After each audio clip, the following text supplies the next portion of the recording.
Is your boy Mad Mike from Atlanta Falcons Nation, Mad Mike Sports, Mad Mike Network, the heavy hitters. All right. So if you guys did not know, now you know, Negro.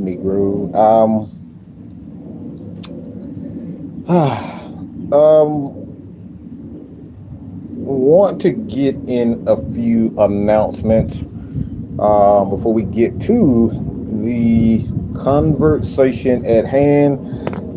Yes, the NFL season is officially here. We got news all over the place. So guess what, Falcons fans? Guess what, NFL fans? Man, 2024 season is here. And we don't have to be bored. We don't have to hear all this nonsense about, oh, this guy's not good. The guy's not great in basketball. Alex Sark's going to suck.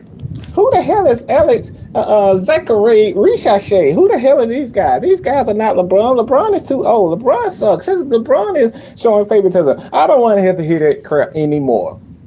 Guess what? The real games is here. We seeing fights. We seeing teammates knock the hell out of and teammates with your boy George Kalafdis. Like he pretty much bodied the hell out of Kadarius Toney. Obviously, he's going to be paid a little bit of running back. If you have not heard from the coach himself, Andy Reid said he's going to try him out. They like what they saw with him as a running back coming out of the backfield, running the ball. So they like what they saw. So he's going to be paying a little bit of running back this year for the Kansas City Chiefs. But let's get into these news. Obviously, it's the post-game show. If you have not already seen the post-game live, the training camp live with excuse me, Raheem Morris. They had a post-game live show, and this is why you need to be subscribed to Atlanta Falcons channel, YouTube channel. You need to be subscribed to that so you can see all of the live post-game shows. Speaking of post-game shows, guess what, man? I know a lot of people was kind of confused about how we were doing things last year as far as our post-game shows. It's going to continue. It's going to continue to have the post-game shows, but we're going back to the old ways. So if you guys did not know, now you know, Negro. Yeah, so the Atlanta Falcons Nation post-game live is going to be pretty much run by Coach Unchained himself. So this is why you must subscribe to not only Atlanta Falcons Nation, but Coach Unchained, okay? Coach Unchained. So subscribe to Coach Unchained. All the links to all this is going to be in the description after this video. But Atlanta Falcons Nation, all is going to be in the description. So you guys can be sure to subscribe to every platform that Atlanta Falcons Nation has. So you guys do not miss any of our post-game live shows. Again, the post-game live show will be returning back to Mad Mike Sports. It will be returning back to Six Man K-Styles. It will be returning to Jew Talk Sports. We're going back to the original plan. We made a slight change to that. Why? Because we had the heavy hitters, and now the heavy hitters is closing in on 1,000 subscribers, and I appreciate and I thank everybody who subscribed to that channel. The heavy hitters, we had a Michigan guy, we had some Michigan and Georgia Bulldogs talk, obviously from Mean Gene G and the Dunn. They tag team. It was a handicap match. They tag team me. Being a Georgia fan, and now all of a sudden Michigan, they think they're on top of the world because they done won one championship in the last 20 years. And for whatever reason, they believe they on Georgia's level, but that's a dream. Let them dream on, let them dream on. So, again, thank everybody for continuously supporting the heavy hitters. But the post game lives will be returning to Mad Mike Sports 6-Man, K Styles live channel, and Jude Talk Sports. All our post game shows for the Atlanta Falcons will be returning to our channels. The heavy hitters will continue as scheduled. We'll have our live shows on Wednesday, and we will have post game reactions as far as not only the Atlanta Falcons. We post videos there, so this is why you want to be at the heavy hitters. We actually did the live last night, and we were talking about wrestling and the wrestling world. So if you guys are wrestling fans, yes, with SummerSlam coming up real close, coming up real soon, you want to head over and subscribe to 24/7 Wrestling Fanatics. This is the official wrestling platform for the AFN crew. We got LT is going to be hosting a lot of events. We got OG Chauncey. He's going to be hosting a lot of events, and you're going to see me hosting little short lives here and there. But if you are a wrestling fan, head over to 24/7. As a matter of fact, I will put the link right here in the description so you guys can go ahead and subscribe to that channel. And here we go. There we go. So you guys are wrestling fans. You guys are wrestling fans. Hold on one second. Here we go. Here we go. There we go. So you guys are wrestling fans. Go ahead and subscribe to 24/7 Wrestling Fanatics. Also, a couple of things.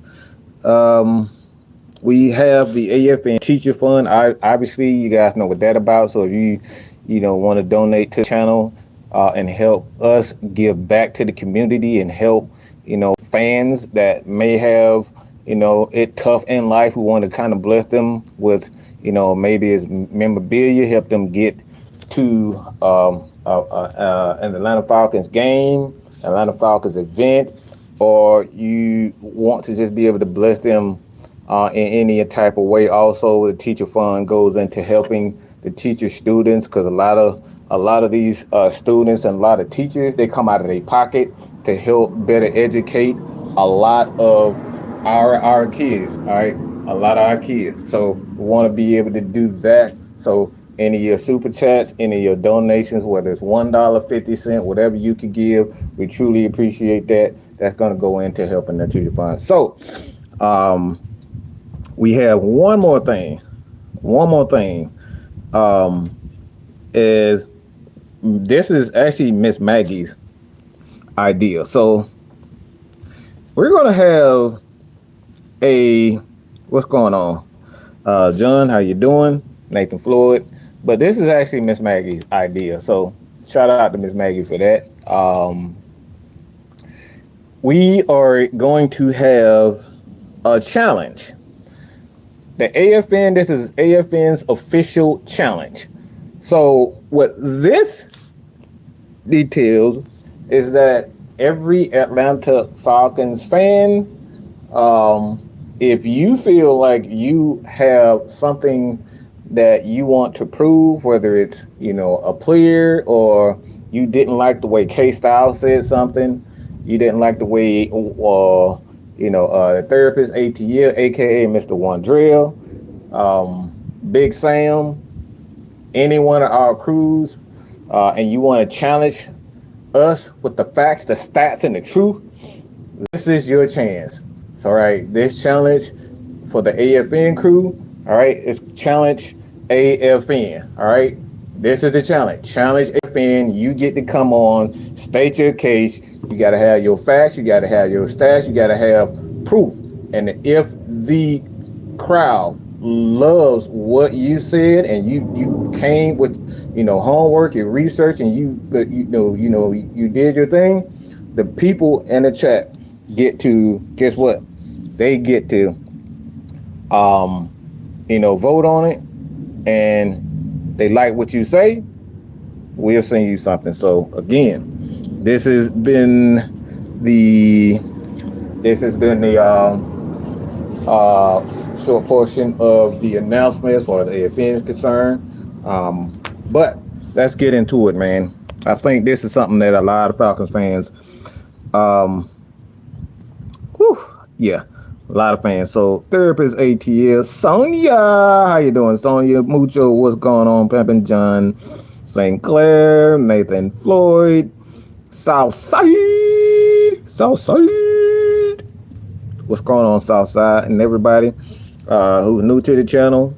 Hit that subscribe button, hit that like button. Even ask a question. What is this channel about? I'd love to kind of give you a kind of breakdown on what this Atlanta Falcons Nation and Mike Sports is all about. So, okay. So, let's get to, let me see which one that I want to start with. I'll just kind of go in order. All right. So, obviously, the Atlanta Falcons training camp has officially started, and you have, this is from Tori McElhaney, so check her out on Twitter. Wonderful friend of AFN and just a great reporter / journalist. She goes and said, Raheem said everyone has reported to camp for the Falcons, and which is a good thing because all these punk mother pluckers are out here holding out of camp because they want more money. All right, and we're gonna get into that. A lot of players and quarterbacks, they don't want to participate because they're scared of getting hurt. So the fact that the Atlanta Falcons have everyone in camp, and I know a lot of people say, oh, they ain't got no chance, they losers. Well, they actually do. It don't matter if you win or loser. At the end of the day, people are going to try to hold out to try to get more money because their love is not for the game, it's for the paycheck. So I love the fact the Atlanta Falcons don't have anyone that isn't holding out. Robert Burns, who will be on the port, on the PUP list. Grady Jarrett, Kirk Cousins are medically cleared, but the Falcons will be diligent in their modified rep. So I think this is a good idea for the Atlanta Falcons to kind of bring Grady Jarrett along slowly, because he's going to be a huge part of this pass rush for the Atlanta Falcons. If he can get back to doing what he does and just focus on rushing the passer. He's coming off, this is his 10th season with the Atlanta Falcons, coming off a torn ACL. Grady Jarrett is just a diligent guy. He's going to play hard. He's going to do his thing. So the fact that we got Grady Jarrett back in the locker room, back in training camp, he's going to have, some modified reps. Kirk Cousins, obviously, we coming off a torn Achilles, but, you look at his numbers. This dude has been, this guy has really done a great job. And I really mean this. He's done a great job of getting back. And not only getting back, but he's done a wonderful job, for the past 6 years. And I actually have an interesting stat coming for y'all. And that's going to be a quick short. I might have might be a longer video, but I got a interesting stat that I want to share with you guys later on this week. But Kirk Cousins, all those guys, they will have modified reps. Raheem Morris says that speed and competition, oh my God, that's music to my freaking ears to hear. Raheem Morris focus on speed and competition, because you look at what the Atlanta Falcons had last year, a lot of people, they had a lot of speed on the team. And for one thing that I did not like is, you have a guy in Kyle Pitts that wasn't 100% healthy, but you had him running speed routes, and then guys like Scotty Miller up here running fucking slants and in routes. Like what are we doing? So the fact that he's actually going to use these players to actually to focus on speed. I know a lot of Falcons fans are appreciating that. Nothing wrong with having a team that's physical, that's strong, but you have to have athletes. You have to have guys that are gotta have some speed on the field, and that's on especially our wide receiver core. So they're gonna be focused on speed. They're gonna be focused on competition. But the middle linebacker, I know a lot of people looking at J.D. Bertrand, Trey Anderson, J.D. Bertrand. Those guys are gonna be fighting, man. You know, you got another guy, Nate Landman. A lot of people are not really giving Nate Landman the respect. Nobody's talking about this kid. Nobody's talking about Nate Landman whatsoever. So the Falcons have four guys, Caden Ellis, four guys in the middle of that defense, and these guys can really play in the middle of defense. Nate Landman had a career year. Came out of nowhere. You see him at training camp. This dude is a freaking stud. J.D. Bertrand, a rookie coming in. I think he's going to be a pleasant surprise and a guy in the middle. The Falcons end up getting somebody here. They got a 4-man rotation they can have in the middle of the defense, including a guy like Trey Anderson coming back off of I believe it's his torn pectoral muscle that kept him out for most of the year. I think the Falcons have one of the strongest middle linebacker rotations in the NFL, but a lot of people are not focused on them. Why? Because the Atlanta Falcons have, that don't have a lot of popular names. So I love what the Falcons have in the middle of the defense. As far as the competition is concerned, I think if you want to kind of nitpick, maybe the outside with Lorenzo Carter, Braylon Trice, as well as Arnold Ebiketie, D'Angelo Malone. Like, that's probably one area of the Atlanta Falcons that you kind of nitpick as far as that linebacking core is concerned. So the competition with the linebacking core is going to be really interesting to see how that unfolds. But he says, which will be the focus for this first 4-day block of training camp. So Christy, how you doing, lady? Appreciate it. Hope all is well, sweetheart. But the Atlanta Falcons, you look at what these guys have created with the I don't know why I just had an echo in my head to say, with the 5th pick in the draft, the Atlanta Falcons select. I don't know why. Maybe it's just because I just said it, but y'all know what I mean. Let me stop jibbering, jabbing, and go to the next one. The Falcons coach. This is Terrence Wack, another Atlanta Falcons reporter. So check her out as well. The Atlanta Falcons head coach on having defensive tackle Grady Jarrett back healthy, making me feel better when I see Grady Jarrett. Grady is Atlanta. He embodies everything that we are about. Again, Grady Jarrett is one of the most, if not the greatest Atlanta Falcon defensive tackle in the history of this franchise. He's that damn good.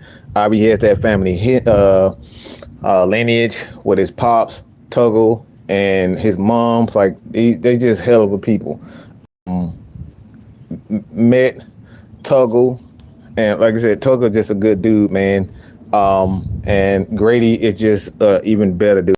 I'm definitely with him with Grady Jarrett when you talk about he embodies everything of Atlanta. Adnan Kick, or however the hell you say his name, you can check him out as a Falcoholic. He goes and says Raheem says Kirk Cousins will be ready to go and is medically cleared. They may be some modifications to the regiment, but we will see him at practice. So it's always a good thing when your starting quarterback that you paid $100 million for is going to be cleared to actually participate in training camp. So this is a great thing for the Atlanta Falcons. One more thing.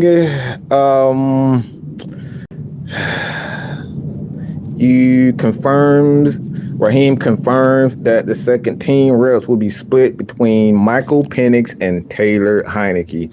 Would be similar to what they did in OTA. So that's another thing. Raheem Morris needed to, I guess, make fans a lot more comfortable with what's going to happen with Michael Penix and Taylor Heineke. These guys are going to they're going to split the second team real.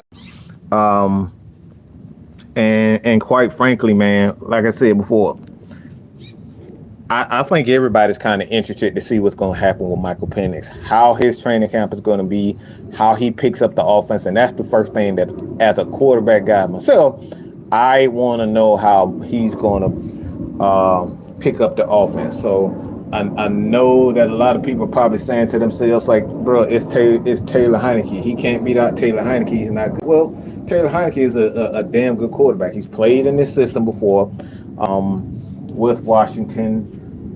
You have a few coaches from that Washington staff that were with him and Taylor Heineke.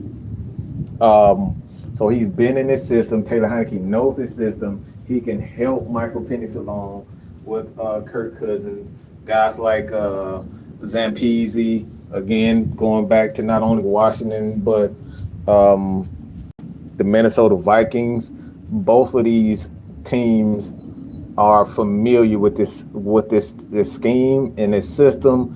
Like Robinson brought in a few of his guys from he and Raheem Morris brought in a few offensive guys, offensive assistants from not only past but the past but the present or the past with the Rams. So these guys are going to be ready, and I think Michael Penix is set up beautifully. If you look at the coaching staff, they brought in so many guys, but I think one of the guys that you look at in this coaching staff that a lot of people are not really paying enough attention to is Zampese. Zampese, guy, if you look at his resume, he has built a lot of good quarterbacks. Okay, he's been solely responsible for a lot of good quarterbacks in his tenure, not only as a quarterbacks coach but an offensive coordinator. I'm just, offensive assistant. This dude knows what he's doing. He understands his scheme, and this is where I'm looking at Michael Penix. The only thing that I'm really worried about is Michael Penix is really how he adjusts to the NFL speed of the game. Because I told y'all, one thing about these new quarterbacks coming out, man, is such a like their basics are really so focused around getting the ball out quick, RPOs, reading where guys are standing rather than reading the defense and anticipating what guys are going to do. They read and see if a guy's open, because one thing about the college game, if you see a guy open 9 times out of 10, he's going to stay open. But in the NFL, guys have they're so good at recovering or making you seem like you're open, but a lot of times you're not open. So that's another thing that I like that I'm going to be focused on is how Michael Penix adjusts to the speed and kind of recover from what he sees, and how he bounced back from mistakes. All right, one of the things that what I look at as a quarterback is this. It's not so much making the mistakes. It's how you bounce back and recover from those mistakes. This is what makes great players. This is what makes good players. I don't care about quarterback throwing 15 interceptions. I really do not care about quarterbacks making 15 interceptions. For me, it's the ones that compile. I'm worried about compiling turnovers, compiling mistakes. Okay, let me say that again. I do not worry about quarterbacks and position players, running backs. It's all about those compiling turnovers. This is where a guy, you can tell when a guy is it. This guy's that damn good. You're going to turn the ball over. It's going to be games where you're going to have 3 interceptions, 5 interceptions. But how you bounce back from those turnovers, how you bounce back from those bad games, how you bounce back from a series of mistakes, this is what I'm going to focus on. Corey Gill, what's going on? This is what I'm focused on. And I think if you are looking at Michael Penix and looking at a lot of these players, that they have to play to a certain standard or not turn the ball over, I don't think that's realistic. Well, it's not realistic. Guys are going to make turnovers. You see time and time again when Patrick Mahomes had games where he had 2-3 interceptions in the game, but you'll never know it because he done threw for 300 yards, 2 touchdowns or 1 touchdown, and they still end up winning the game. Why? Because he made 1 mistake, he'll make 2 mistakes, and then entire fourth quarter, he burned you. So this is what makes good quarterbacks. I worry about how he reacts to those interceptions, and that's why the preseason, getting these guys snaps in the preseason, making him, right, pushing him to make those mistakes and see how he responds back. So that's what I'm going to be focused on. So having the Taylor Heineke on a team to help him and teach him, be vocal on the sideline, because one of the things that I looked at last year with the Atlanta Falcons quarterback position, even the coaching, this is why Desmond Ridder, in my opinion, was set up to fail. And I truly believe that this is what Coach Unchained said. I like looking back at it, they set this man up for failure. They set him up for failure. It was almost like they really didn't want him to have a chance. And then once the fans really wasn't backing him, they would say, all right, enough is enough. We got to go get some other guys. So we never really saw coaches on the sideline talking or giving any advice to Taylor Heineke, not giving any advice to Desmond Ridder. We very seldom saw Arthur Smith standing on the sideline saying, you need to do this, Desmond. We never saw Dave Ragone saying, Desmond, you need to do this on the sideline. We never saw any of his players on the sideline. All right, Des, this is what we need to do. Sit down, look at these film strips and let's diagnose it. Like, we never saw the quarterback's coach preaching and talking to him. All right, we never really saw that with the Atlanta Falcons. So in order to get the best out of your quarterbacks, Michael Penix and Kirk Cousins, he's going to be that guy that's going to be, standing on the sideline in the preseason.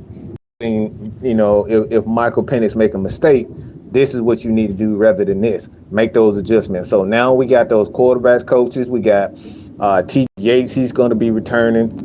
And you have a guy like DJ Williams, who's a quarterback's assistant. So he's going to be one of those guys. And PZ, Zach Robinson. They have a number of guys that's going to be able to help these young guys, succeed. So I love, Yasuke, how you doing? But I love what I'm seeing for the Atlanta Falcons and how they're kind of putting together this particular team. So, like I said before, man, with that being said, like I said before, the teacher got one more topic that I think I want to get in before I answer you guys' questions.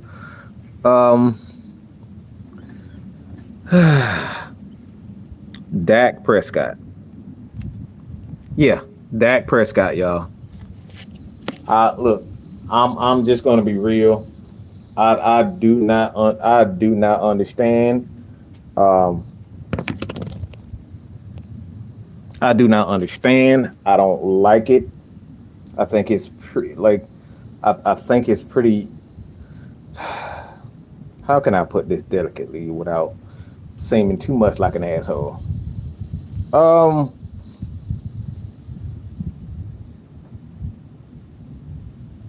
Third party action. Just got my season tickets. Let's go Falcons. What's going on, Pimpin'? How you doing? Yeah, man. I can't look.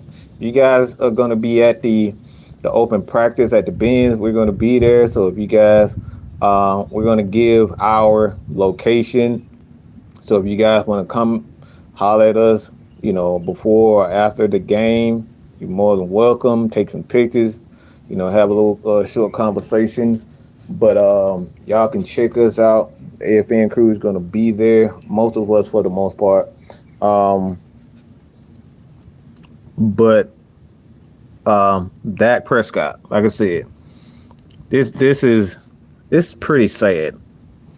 It's pretty sad, and I'm not going to back down from this. I do not. I'm not going to back down for it. You shouldn't be getting. You should. No player in any sport should not be getting rewarded for simply being chosen to be the starting quarterback.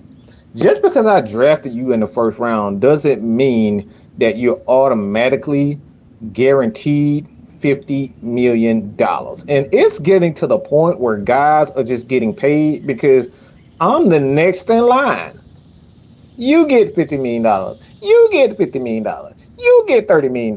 You get $30 million. And you look at their resume, these guys have not done a damn thing. They haven't won any awards as being one of the better quarterbacks or one of the better running backs or one of the better wide receivers in the league. You're getting rewarded simply because you're next in freaking line. Are you fucking kidding me?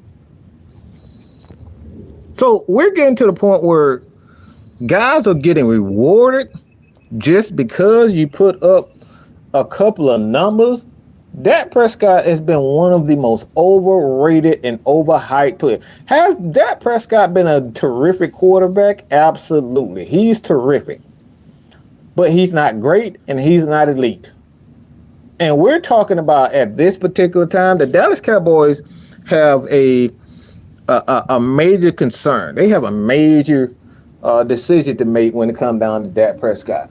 Not only that, they have a major decision to make with Michael Parsons. But not only that, you have a major decision to make with C.D. Lamb. So these guys could potentially pay 3 players up to $120 million plus just dedicated to those 3 players. And the salary cap at this particular time, I think, is like $250 million. So damn near half of the salary cap is going to be dedicated to guys who have yet to solidify themselves as elite players. And we're giving guys and we're rewarding guys for not making it to the playoffs, not making it to the NFC Championship, not making it to the Super Bowl. And we're talking about giving Dak Prescott, him becoming the first player, the first quarterback, and the first player to make $60 million freaking dollars in a year. What in the hell are we doing at this point? Tell me why players should be rewarded for the lack thereof. You're getting players to be a lahu as a her. You're getting paid. You're getting rewarded for being 3rd, 4th, 5th, 6th, 7th, 8th, 9th, 10th place in the NFL. Guys are not even making the damn playoffs, but these guys are getting $50 million for nothing. These guys are getting paid $60 million to do nothing. What are we doing? And no, he suck a mean Gene Okerlund dildo. Don't tell me he was an MVP candidate, okay?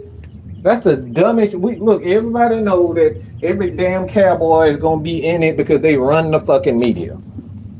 Jerry Jones pays the media to put these guys on a microscope. Everybody knows that. So I don't want to hear this. Oh, he was in the MVP conversation. Yeah, that lasts about 8 games, and then he became Dak over and over again. So you can suck a mean Gene dildo the long way if you believe that Dak Prescott had any chance to win an MVP. Get the bloody hell out of my face with that.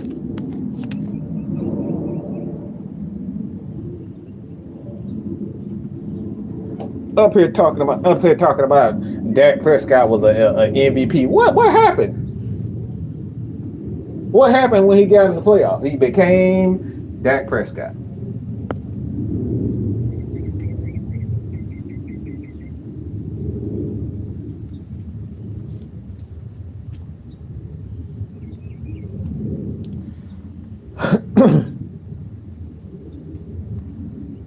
I think they paid Lamb and Parsons and let Dak walk. So, like me personally, man, I think the Dallas Cowboys, and I'm all for it. I want to see the Dallas Cowboys suffer. I like seeing Jerry Jones suffer. I really do. There's just some personal reasons why I just don't like Jerry Jones. But I like to see the Cowboys and their fans. There's some obnoxious ass fans. They ain't won shit in down there 30 years, but they swear they America's team. Like, the fuck we talking about? You ain't won shit in 30 years, but we America team. We always on TV. It's because Jerry Jones pays these big time companies, the ESPN, the Foxes, like he pays these guys to make sure that his guys are always on the front page. Everybody knows that. Anybody who know that about Jerry Jones, everybody know that. He pays guys like Michael Irvin to be spokesmen of the team so they can constantly rip them. Y'all didn't know this stuff? Jerry Jones been doing this for years, paying guys to make sure that his team is always in the spotlight. Been doing this. If you think Micah Parsons is an elite edge guy, you're sadly mistaken.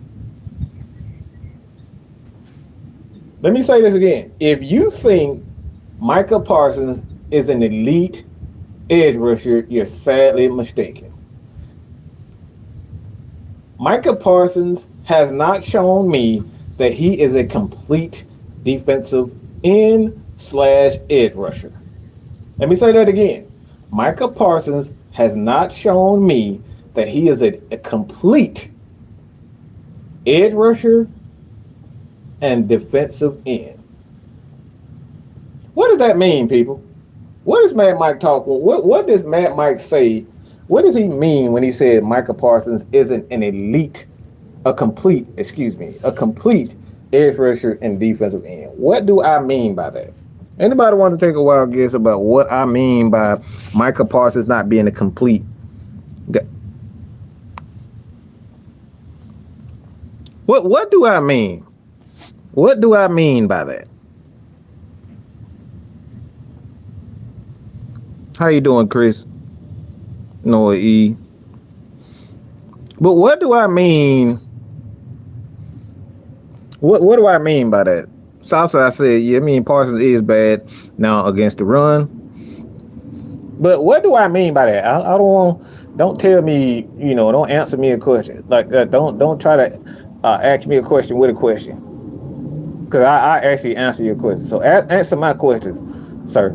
Don't be a little bitch and start running from questions. Answer the question. If you know what I mean by that, Noah E, Sheila E, don't be a little bitch. Actually answer the question. What does Mike mean when he says that Micah Parsons isn't a complete defensive end/edge rusher?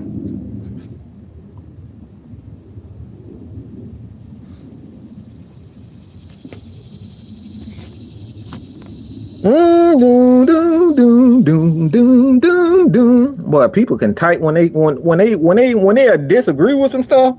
People type a whole paragraph when they disagree with some stuff. But you ask them a question, boy, they act like, boy, they forget their own damn name. People forget their own goddamn name when you ask them a simple question about what do I mean about complete edge rusher/defensive end. Y'all have no clue. You ask them a simple question and everybody forget everything. Nobody wants to type. Nobody wants to talk. Nobody want to come on the show. But soon you disagree with some stuff, everybody got something to say. 330, what's going on? Not the same production in playoffs and regular season. Oh, come on, Nicholas. How are you doing, sir? Sheila E still hasn't answered the question. What does Mad Mike mean when he says Micah Parsons isn't a complete defensive guy? A defensive.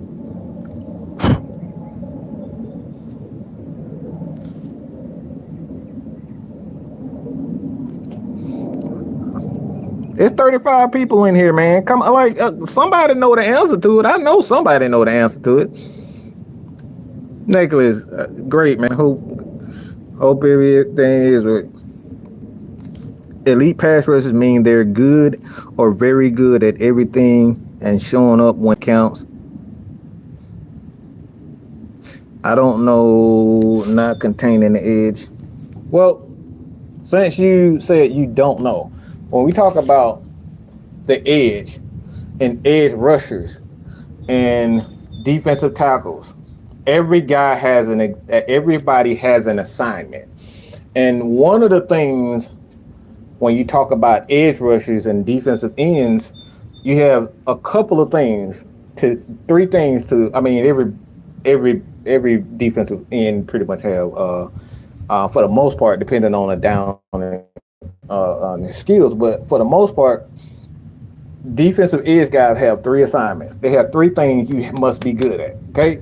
So this is why you have situational pass rush. You have guys that can come in and play in base formations, and then you got guys obviously that come in and play all. They can play all three downs. And one of the reasons why you got the guy in the Jets, he just got traded to the Philadelphia Eagles, Hassan Reddick.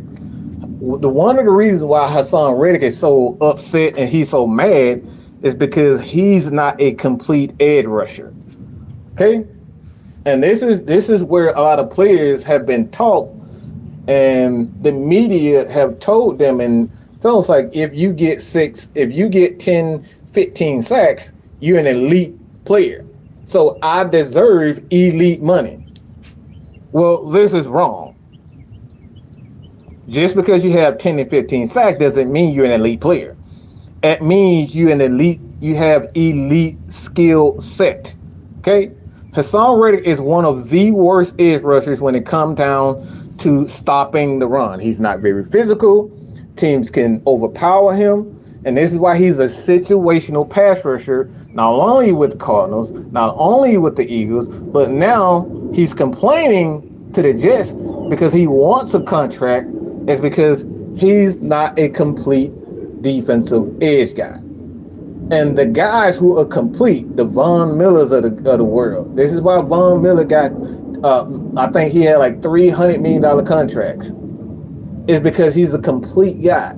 Von Miller is just as good stopping the run, shedding blocks, and getting after the quarterback.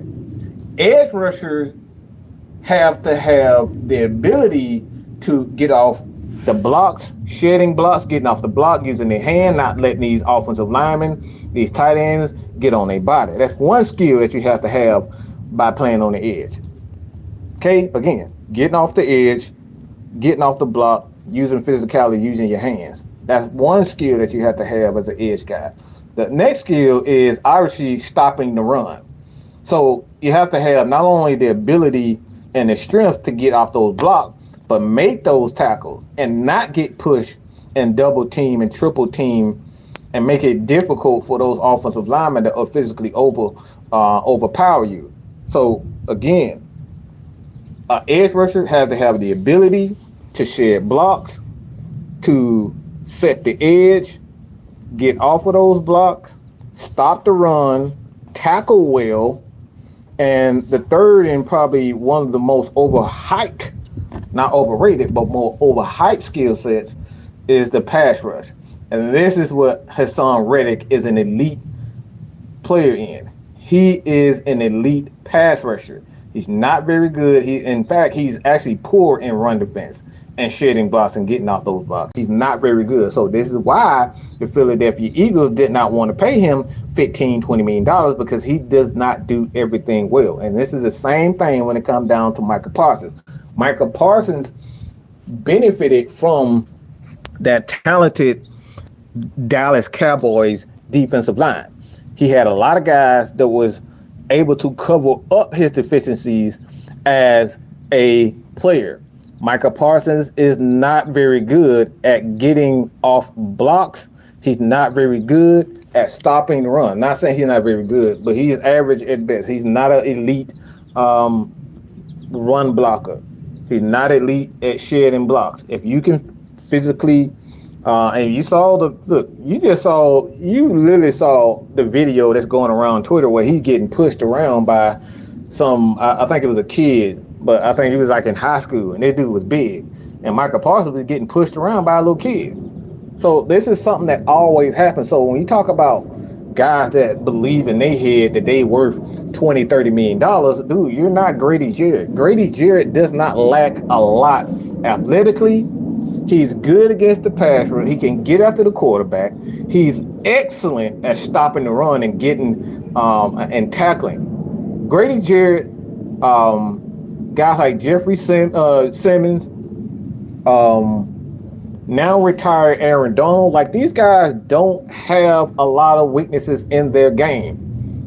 These guys are good at all three phases at being a defensive lineman. And this is one of the reasons why a lot of guys are being overpaid. You get these guys $20 million, and we see this all the time, especially for the Atlanta Falcons, bringing in a guy like Ray Edwards. He had like 10 sacks with Minnesota. Why? Because they put in a position where he had to focus solely on his skill set. And this is one of the things that a lot of players don't want to have the conversation about. And this is why you're seeing Brandon Ayuk. This is why you're seeing a lot of wide receivers. They're crying and they holding out because, look, their team has made it easier for them and their skill sets to be highlighted. So this does not mean that Micah Parsons isn't an elite pass rusher, but Micah Parsons is not an elite defensive edge guy. He has an elite skill that gets sacks, that get pressure, and the Dallas Cowboys and Dan Quinn have done a great job to highlight his skill.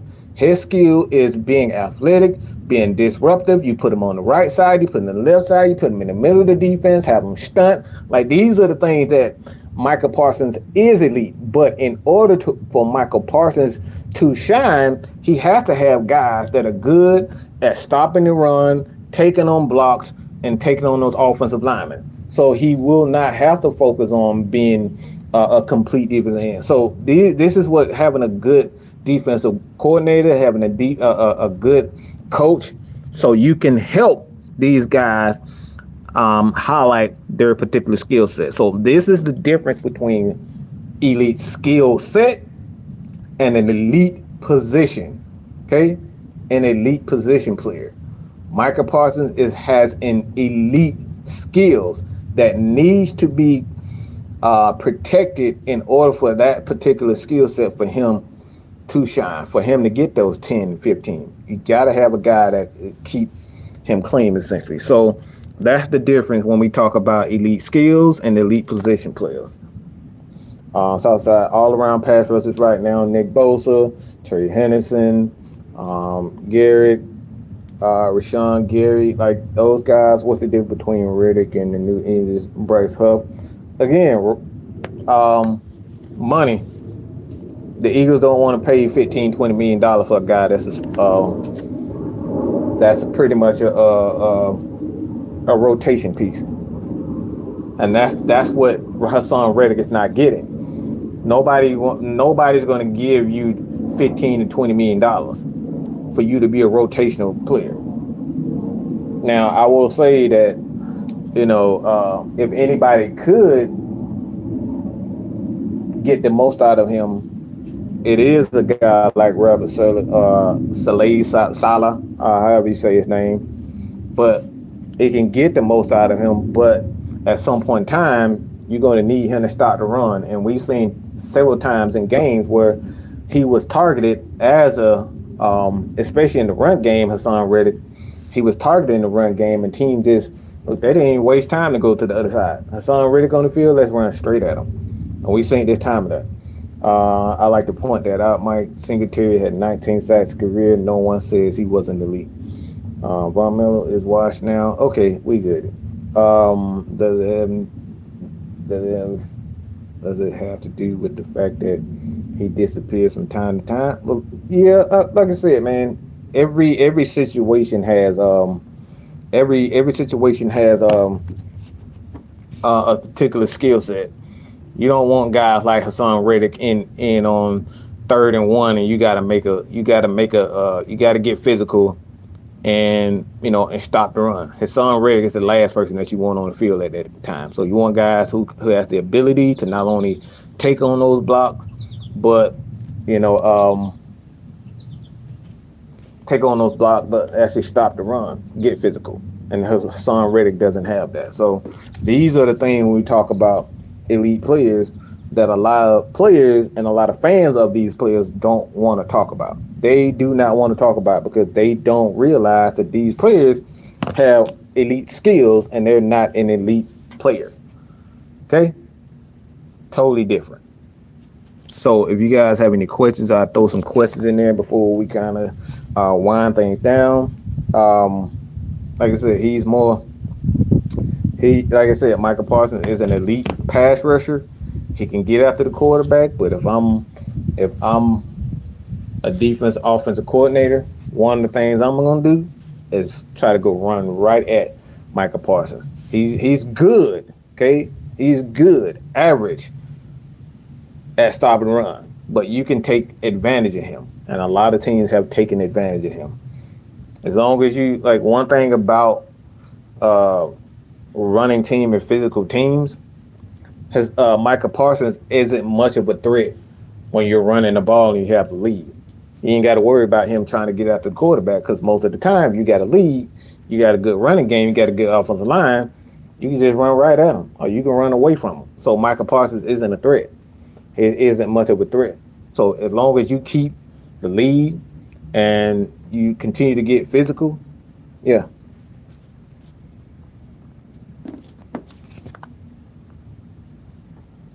So, Sonya, when Dan Quinn was Parsons, moved him around on the defense, he couldn't finish strong during the season. And again, Sonya, that's exactly what I'm saying. With a guy like Micah Parsons, you got to have a plan for him. Because what teams are going to do with Micah Parsons, if he's going to be on the right side, they're going to look. If he's going to be a right side and getting after the quarterback, obviously they're going to do things to. They're going to try to run towards the opposite way. Or if he's in the game, you got to move him around. You got to move Micah Parsons around to take advantage of on offense protection schemes or guys that. So that's the thing that what Micah Parsons does.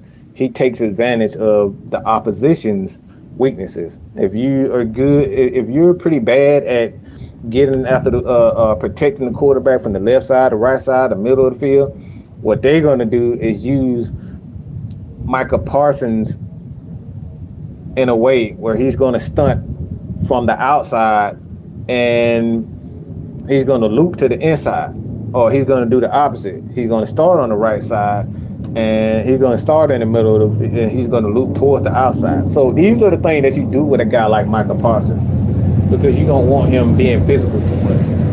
And this is great design, it's great coaching, but this is what you have to do with a guy like Micah Parsons because, again, he's not great at stopping the run. And at times, we've seen in the playoffs where teams have just got, especially the Philadelphia Eagles, they took advantage of this. They just ran at him. Not to say he didn't have a sack or he didn't get pressure, but he's not that effective or bothersome when you have the lead and you running the ball.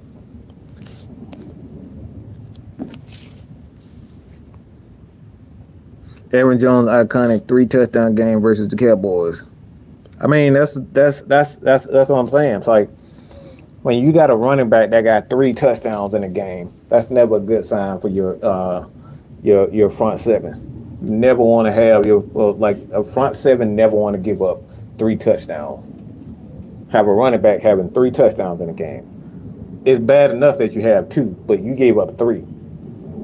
That ought to tell you something about how good those guys are up front at stopping the run. Now, the Dallas Cowboys, as we all know with Dan Quinn and his system, he doesn't really prioritize the run defense the way it should be. He's solely focused on getting after the quarterback and applying pressure, which is not a bad thing, but at points in the game, you got to have the ability and you got to have those players that's like, look, We getting to the quarterback, but they got 150 yards rushing on us. At some point, you got to pay attention to it. And at certain points, Micah Parsons, if he's that bad, he's gonna have to come out of the game, or whoever it is. So you got to have the ability to do multiple things as a complete edge rusher. And again, that goes back to what I was saying before. A lot of people think that because you had 10, 15 sacks that you're a complete defensive player, and that's far from the truth.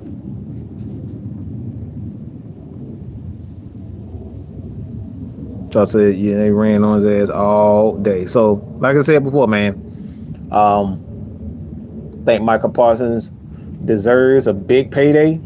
But if I were the Dallas Cowboys, I would be extremely cautious on giving him record pay. I really would. You would have to, like, not only with him, I would pay Micah Parsons before I would pay Dak Prescott, but that's just my opinion. I would pay CeeDee Lamb before I pay Dak Prescott. Because I think, with Dak Prescott, like, I think you can draft a guy, you can give up a couple first-round picks to come in and give a guy. You still have a good pass rusher. You still have a pretty good defense. You have a wide receiver that you can pay $20 million a year to, and bring in another young wide receiver to go with him, and then draft a running back. You have a pretty good offensive line for the most part. And if you trade a couple of first-round picks, or perhaps even a player, you can draft your next quarterback. And you don't have to pay him $60 million a year for a guy that can barely get to, like, the divisional round. Like what are we talking about? So if I were the Dallas Cowboys, the first thing I'm doing is trading Dak Prescott for a couple of picks or first-round picks, and keeping Michael Parsons, keeping CeeDee Lamb, and then I start over. But the Dallas Cowboys are the Dallas Cowboys, and they probably end up giving Dak Prescott $60 million because they want to be the first to make history. That's what Jerry Jones is all up. He's all about making history rather than actually winning championships. He's into making himself look like a genius than winning championships at this point. That's why it took him about 30 years, about 10, 20 years to give respect to the great Jimmy Johnson, who actually built those championship teams, because his ego. So he's going to do something dumb. So what's probably going to happen with the Dallas Cowboys, they're going to get all three of those guys historic contracts, and then they're going to be right back to where they were. And that's get into the season, win a bunch of games in the regular season, and then get to the playoffs and get their ass stomped.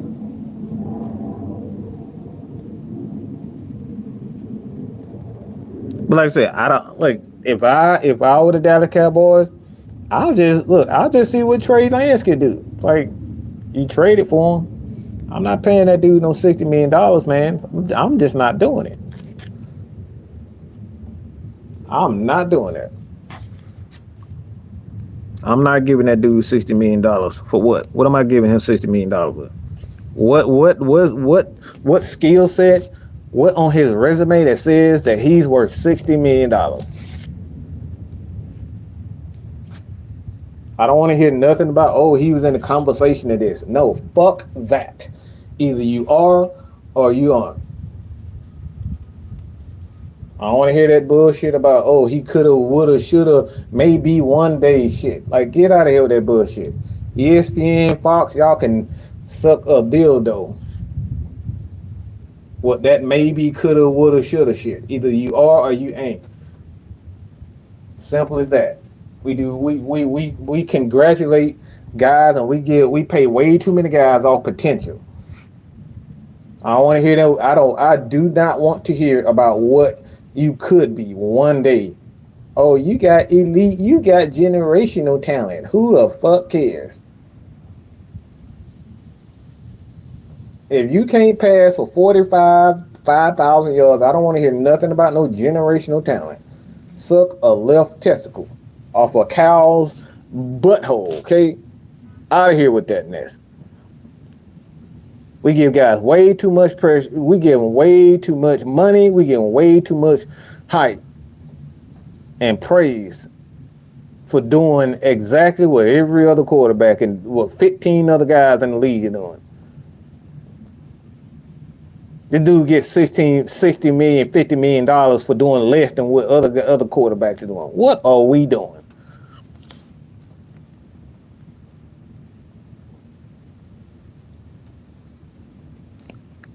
The Cowboys don't have to pay him. The Cowboys in a position where they couldn't even keep Tony Pollard. So they had to go back to getting Zeke Elliott. Like they in the same boat the Saints are. They in denial. The Cowboys need to rebuild that team. They need to start restructuring. They need to do it now. A lot of the offensive linemen are getting older. While you got a bunch of wide receivers, defensive guys, you losing a lot of defensive guys on the line.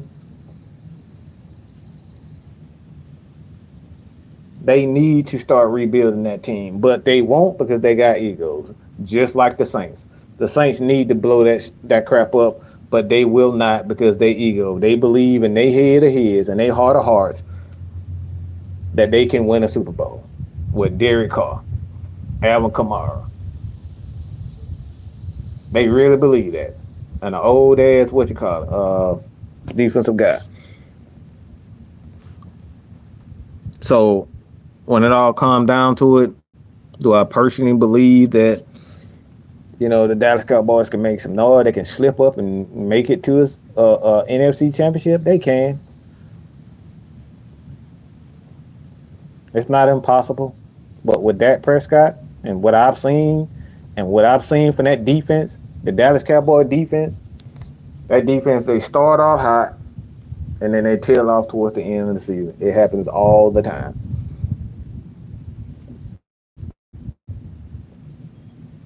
Especially with the Giants getting better. The Eagles, don't know if they're getting better, but they're going to be contended. You got the 49ers right there. You got the Falcons. Got a couple of teams in the NFC. Detroit, where I could see the Green Bay Packers being a little bit better.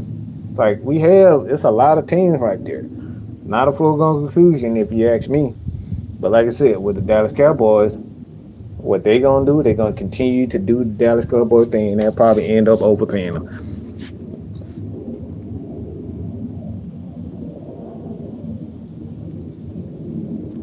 I mean, they can do it, but they're not going to do it. You can look. I've heard several teams. A lot of teams the Falcons was just real with themselves this offseason. The Falcons is a prime example of saying, hey, bro, we sucked. And we need to go back to the drawing board. They said it. Arthur Smith and his regime failed. They sucked. So instead of saying, you know what? I think we can build on Desmond Ridder and being stubborn and being stupid. They said, nah, this ain't gonna work. I like Dez. I think he's a damn good guy. I think he'll be a pretty good quarterback, probably a backup for the rest of his career. But the Falcons said, nah, this ain't good enough. This ain't good enough for us. Let's go back to the drawing table. Let's go to the drawing board and let's reevaluate ourselves. Plenty of teams do it, but it's just like I said. Even look at the Pittsburgh Steelers. They said it to themselves, like this ain't working out. What's the quarterback name? Dang it. It's on the tip of my tongue. Starts with a K. But they saw the quarterback that they had, and they ended up saying, like, nah, this ain't working, bro. Let's go back to the drawing board. Let's bring in Justin Fields for a year. Let's bring in Russell Wilson for a year. See what happens. Build a defense. Shed some cap.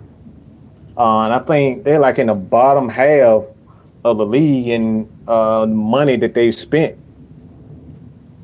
So they've already started themselves. Like the Falcons have done it. The Falcons brought in 2 quarterbacks. Why? Because they said themselves they was real. It's like, look, bro, we suck. You don't have to actually come out and actually say it like that. Pickett, Kenny Pickett, that's his name. Thank you. But like, you don't actually have to say that verbatim, but you just got to be real with yourself. This plan is not working. Let's go back to the drawing board. Let's bring in better coaches. Let's bring in coaches to develop specific players when I draft these guys and say, all right, this is the new plan. There's nothing wrong with going back to the drawing board and say, all right, this ain't working. But the you look at the Saints, they refuse to do it. And the Dallas Cowboys, they refuse to do it. They refuse. And this is why they are stuck in limbo and they're stuck in that same repetitive cycles because they refuse to be real with themselves. There really isn't a market for high salaries. It's just that you have these wackadoo owners who inexplicably pay Deshaun Watson historic money, and then everyone puts their hand out. And that's the thing. And that's the thing.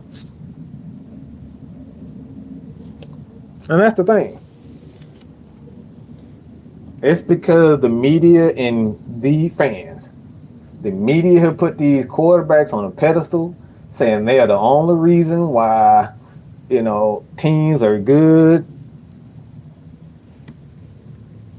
And then when the quarterback doesn't live up to said expectations because y'all don't put this guy on a pedestal, you say to yourself, damn, maybe we did have a good coaching staff. Damn, maybe we did have a good offensive line and a running back and wide receivers.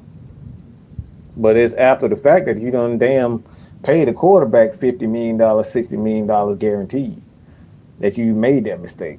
So anytime you put that quarterback, and quarterbacks are important, but when you put him and his salary over every position, and this is the exact same thing wrong with wide receivers now. Wide receivers don't want to acknowledge the fact that they're dependent on a lot of positions to do their job for them to succeed in the offense. And this is what we're talking about with Brandon Ayuk. Brandon Ayuk, he benefits for having a great running game. Great running back. Damn good. Probably the best tackle in the game in Trent Williams. Like, he benefits from that. He benefits from Debo. He benefits from Big George. Like, he benefits from that. He doesn't get double team every game. This is what Ryan Clark was trying to tell him, but he didn't want to hear it. This is why the 49ers went out and drafted a wide receiver, because they understand this. So, like I said before, a lot of people, they don't like it. They don't want to hear it. But these are the facts. Team over all. It's a we. It's we instead of I. And until they get back to understanding that this is a we issue, they're going to continue to struggle. So, if you guys don't have any more questions, we're going to continue to, do our live. We got a show tonight with 6-Man K-Styles. So if you guys have not already, support your boy K-Styles by hitting that subscribe button. Mad Mike and 6-Man, we got a conversation coming on at 6 o'clock, 6 p.m. 6-Man K-Styles, Mad Mike Sports. Don't know what the topic is going to be, but it's going to be pertaining to the NFL and training camp. All around the world, same song. So, that being said, love y'all. God bless. I'm out of here, man. Deuces.